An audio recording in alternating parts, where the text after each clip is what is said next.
Welcome to another Wednesday's Word. And in Philippians chapter 1, Paul uses a phrase that stuck with me for a long time. He says, to live is Christ and to die is gain. He's talking about the fact that he doesn't know if he's going to live or die. And he's debating out loud how he feels about the prospect of his death. And he says, if I die, I'll be absent from my body, but present with the Lord.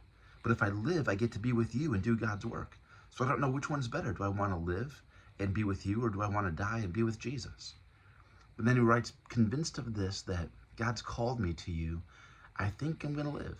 And that we'll be able to continue to see your progress and joy grow in the faith. And I just love that attitude, because there's no loss here. It's a win-win. If I die, I go with God. If I live, I get to do his work. And I would love to have that attitude every day.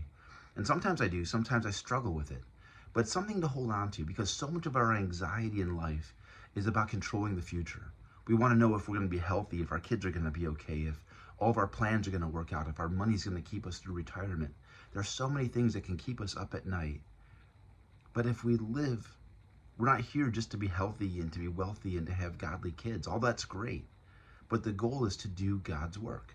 And so when you're struggling with things, we lean into those with God's help, trying to do his work.